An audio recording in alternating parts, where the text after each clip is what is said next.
The successful use of the Iranian Shahed-136, Russian Garan-2 kamikaze drone in the Russo-Ukrainian war has inspired a Chinese company to create a copy.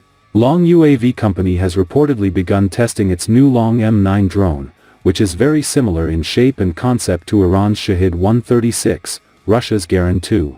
It is said that the platform can be used not only for attacks but also for reconnaissance missions.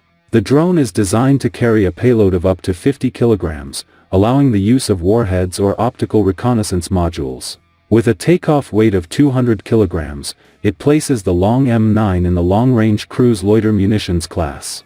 Its range is reported to reach a distance of 1,620 kilometers or with a flight duration of between 8 to 9 hours, with a flight altitude of up to 4,500 meters.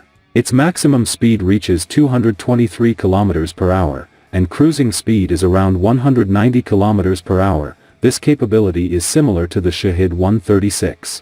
The system includes a protected data transmission channel and can operate without GPS, increasing its resistance to electronic warfare, EW. In reconnaissance configuration, it carries a wide-angle infrared camera and an AI-assisted system for nighttime operations and low-visibility conditions.